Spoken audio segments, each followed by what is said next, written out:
இப்படி நம்மளை தாயன்போடு அள்ளி அரவணைச்ச தமிழ்நாட்டு மக்களுக்கு நாம் எப்படியெல்லாம் துணையாக இருந்தோம், எப்படியெல்லாம் மக்களோட மக்களாக இருந்தோம்னு சொல்கிறேன். 1990ஸ்லேயே ரசிகர் மன்றமாக இருந்தப்பவே மக்களுக்கு துணையாக நிற்க ஆரம்பித்தோம். அதுக்கப்புறம் நற்படி மன்றமாகவும் அதுக்கப்புறம் விஜய் மக்கள் இயக்கமாகவும் மாறி மக்களோட மக்களாக நின்றுக்கிட்டு இருந்தோம். 2008 ஈழத் தமிழருக்கு ஆதரவாக உண்ணாவிரதம் போராட்டம் செஞ்சோம்.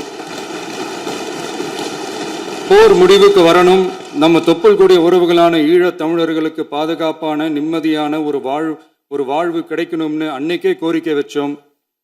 2009 ஆரம்பித்த விஜய் மக்கள் இயக்கம் வழியாக நம்மளோட மக்கள் நல பணிகளை எக்ஸ்டெண்ட் அண்ட் எக்ஸ்பேண்ட் பண்ணிக்கிட்டே வந்தோம். கல்விக்கு துணையாக இருந்தோம், சோஷியல் சர்வீஸ் செஞ்சோம், வெள்ள நிவாரணத்தில் துணையாக இருந்தோம், கொரோனா காலத்தில் மக்களுக்கு தோள் கொடுத்தோம். விலையில்லா விருந்தகம், குருதியகம், முட்டைப்பால் ரொட்டி திட்டம், விழியகம், பயிலகம், நூலகம், இப்படி பல வழியில் மக்களுக்கு துணையாக இருந்தோம். அப்புறம் நம்மளோட திரைப்படங்களில் நம்மளால் முடிஞ்ச வரைக்கும் ஊழல் எதிர்ப்பை சொன்னோம், சமூக நீதியை சொன்னோம், கல்வியை பற்றி சொன்னோம், அரசியலை பற்றி சொன்னோம். அரசியலை பற்றி பேசுனதுனால நம்ம படங்கள் இது வரைக்கும் சந்திக்கிற பிரச்சனையை பற்றி எல்லாருக்குமே தெரிஞ்சது தான். மட்டும் இல்லாமல் 2011 நாகப்பட்டினத்தில் மீனவர் பிரச்சனைகளுக்கு ஆதரவாக ஒரு பெரிய பொதுக்கூட்டம் நடத்தினோம். மீனவர்கள் மீதான தாக்குதலை கண்டித்து பேசி அதில் நம்மளோட எதிர்ப்பை பதிவு செஞ்சோம். 2017 ஜல்லிக்கட்டு போராட்டத்தில் தமிழர் பண்பாட்டு உரிமைக்கான நம்மளோட ஆதரவை தெரிவித்தோம். 2018 ஸ்டெர்லைட் போராட்டம், துப்பாக்கி சூட்டில் பாதிக்கப்பட்ட நம்ம சொந்தங்களை நேரில் சந்தித்து ஆறுதல் சொன்னோம். 2021 உள்ளாட்சி தேர்தலில் விஜய் மக்கள் இயக்க வேட்பாளர்கள் போட்டியிட்டு ஜெயிச்சாங்க. கல்வி விருது விழா நடத்தி சிறந்த மதிப்பெண் பெற்ற மாணவ மாணவிகளுக்கு ஊக்கத்தொகையும் பரிசும் கொடுத்தோம். 2024 தமிழக வெற்றி கழகத்தை ஆரம்பித்த உடனேயே CAA-வை எதிர்த்து அறிக்கை விட்டோம். அரசியல் கட்சி ஆரம்பித்து விழுப்புரம் மாவட்டத்தில் விக்கிரவாண்டியில் நம்மளோட முதல் மாநில மாநாட்டிய வெற்றி கொள்கை திருவிழாவை நடத்தினோம். தந்தை பெரியார், பெருந்தலைவர் காமராஜர், அண்ணல் அம்பேத்கர், வீரமங்கை வேலுநாச்சியார், மக்கள் சேவகர் அஞ்சலை அம்மாள்னு நம்மளோட 5 கொள்கை தலைவர்களை அறிவித்தோம். இந்தியாவிலே 2 பெண் ஆளுமைகளை கொள்கை தலைவர்கள் அறிவித்த ஒரே கட்சி நம்ம டிவிக்கு மட்டும்தான் என்ற பெருமையோடு அறிவித்தோம்.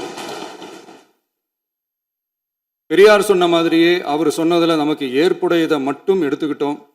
அவரோட கடவுள் மறுப்பு கொள்கையில் நமக்கு உடன்பாடு இல்லைன்னு ஓப்பனாக அறிவித்தோம். நமக்கு கடவுள் நம்பிக்கை உண்டுன்னு அறிவித்தோம். யாரோட நம்பிக்கைக்கும் நாம் எதிரானவங்க இல்லைன்னு தெளிவாக அறிவித்தோம். பெண் கல்வி, பெண்கள் முன்னேற்றம், சமூக சீர்திருத்தம், சமூக நீதி, இப்படி பெரியாரோட கருத்துக்களை நிறையவே ஏற்றுக்கிட்டோம்னு அறிவித்தோம். அண்ணல் அம்பேத்கரோட சம வாய்ப்பு, சம நீதி, சமத்துவத்தை ஃபாலோ பண்ணுவோம்னு அறிவித்தோம். பெருந்தலைவர் காமராஜரோட மதச்சார்பின்மையை ஏற்றுக்கிட்டதோட அவரோட நேர்மையான நிர்வாகத்தையே ஒரு கொள்கையாக ஏற்றுக்கிட்டோம்னு அறிவித்தோம். வீரமங்கை வேலு நாச்சியாரோட மண் மீட்பையும் சமூக நல்லிணக்கத்தையும் பின்பற்றுவோம்னு அறிவித்தோம். மக்கள் சேவகர் அஞ்சலை அம்மாளோட விடுதலை வேட்கையையும் மக்களோட வாழ்வாதாரத்துக்காக உறுதியாக நிற்கிறதையும் பின்பற்றுவோம்னு சொன்னோம். எல்லாருக்கும் எல்லாமும் கிடைக்கணும், எம் மதமும் நம் மதம்னு சொல்லி மதச்சார்பற்ற சமூக நீதி தான் நம்ம கொள்கைன்னு அறிவித்தோம். நம்ம கொள்கை எதிரி யாரு, அரசியல் எதிரி யாருன்னு ஓப்பனாக அறிவித்தோம். எல்லாத்துக்கும் மேலே பிறப்புக்கும் எல்லா உயிருக்கும்ன்றத நம்மளோட அடிப்படை அரசியல் கோட்பாட்டாக அறிவிச்சுட்டு தான் அரசியலுக்கே வந்தோம். நம்ம மதுரை மாநாட்டில் நம்மளோட தேர்தல் அரசியல் மற்றும் ஆட்சி அதிகார அரசியல் வழிகாட்டியா அறிஞர் அண்ணாவையும் புரட்சி தலைவர் எம்ஜிஆரையும் ஏற்றுக்கிட்டதா அறிவித்தோம். அப்புறம் இன்னனையும் நாம் இங்கே பதிவு செஞ்சே ஆகணும். எல்லாரும் கட்சி ஆரம்பிச்சுட்டு தான் ஒவ்வொரு வீட்டுக்குள்ளேயும் போவாங்க. ஆனால் நாம் ஒவ்வொரு வீட்டுக்குள்ளேயும் போனதுக்கு அப்புறம் தான் கட்சியவே ஆரம்பிச்சிருக்கிறோம். ஒவ்வொரு வீட்டில் ஒவ்வொருத்தரும் நம்மளை அவங்க பிள்ளையா, மகனா, அண்ணனா, தம்பியா ஏற்றுக்கிட்டதும் இயல்பாக நடந்துச்சு. தமிழ்நாட்டு மக்களோட மனசுக்குள்ளே போகிறதுக்கு நாம பட்ட பாடு நமக்கு மட்டும்தான் தெரியும். இதெல்லாம் புரிஞ்சாலும் புரியாத மாதிரி இருக்கிறவங்க தான் நம்மளை நடிகன் என்று சொல்லியும் நம்ம கட்சியை நடிகன் கட்சின்னு சொல்லியும் சில நக்கல் நையாண்டி இதெல்லாம் பேசுவாங்க. அதை பற்றி நமக்கு கவலை இல்லைன்னு. இப்படி நம்ம அரசியல் பயணம் ரொம்ப டிரான்ஸ்பரண்ட்டாக தான் ஆரம்பிச்சிருக்கு. இந்த 2026 தேர்தலில் கூட்டணியே இல்லாமல் தனியா நின்னோம். மக்கள் நம்மளை தெளிவா புரிஞ்சுக்கிட்டதாலையும் நம்ம டிவிகே தோழர்களோட உழைப்பாலையும் நாம 35% வாக்குகளை வாங்கினோம். 1,72,00,000 வாக்குகளோட தமிழ்நாட்டிலேயே தனி பெரும் கட்சியா வந்தோம். தமிழக மக்களாலையும் நம்மளோட ஆதரவு இயக்கங்களாலையும் இதோ இன்னைக்கு இங்க நம்ம டிவிகே ஆளும் கட்சியா உட்கார்ந்துருக்கிறோம். இந்த ஆளும் கட்சியா ஆனதும் அவ்வளவு சாதாரணமாலாம் நடந்துடல. 2.25 வருஷத்துல ஆட்சிக்கு வந்துட்டீங்கன்னு ரொம்ப கிண்டலா கேலியா சிலர் பேசுறாங்க. எங்களோட இந்த 2.25 வருஷ டிராவல்ல எவ்வளவு வலியும் வேதனையும் இருக்குது. நம்மளோட மக்கள் சந்திப்புக்கே அவ்வளவு இடையூறு, அவ்வளவு தடைகள், ஊர் உலகத்துல யாருக்கும் இல்லாத ஒன்னா நமக்கு மட்டுமேன்னு தனியா ஸ்பெஷலா எக்ஸ்க்ளூசிவா நிறைய நிபந்தனைகள், நெருக்கடிகள், கட்டுப்பாடுகள், நம்மளை சந்திக்க வர்ற மக்களுக்கு சரியான பாதுகாப்பு இல்லாம, நம்ம கூட்ட நிகழ்ச்சிக்கு போதுமான பாதுகாப்பு இல்லாமன்னு இன்னும் வெளியே சொல்ல முடியாத நிறைய சூழ்ச்சிகள் எல்லாத்தையும் தாண்டி தான் நாம் இந்த இடத்துக்கு வந்திருக்கிறோம். But still miles to go. நம்ம டிராவல்ல எல்லாத்துக்கும் உச்சமா நம்மளோட சொந்தங்கள், நம்மளோட உறவுகள், 41 பேர் கரூர் சம்பவத்தில் இழந்த வேதனை எல்லாம் எப்படி சொல்றதுனே தெரியல. நம்ம மனசை விட்டு என்னைக்கும் அந்த வலியும் வேதனையும் நீங்கவே நீங்காது. அதுலேயும் நம்ம மேலேயே பழி போட்ட கொடுமையெல்லாம் இருக்கும் பாருங்க, அதெல்லாம் வேற லெவலுங்க. என்னத்துக்கு அப்படியெல்லாம் செஞ்சாங்கன்னு தெரியல. அரசியல்னா இப்படியெல்லாம் கொடூரமா இருக்கணுமா என்ன? சரி விடுங்க. இந்த விஜய் இவனோட மக்களுக்காக எதையும் தாங்க தயாரா ஆகிட்டான்.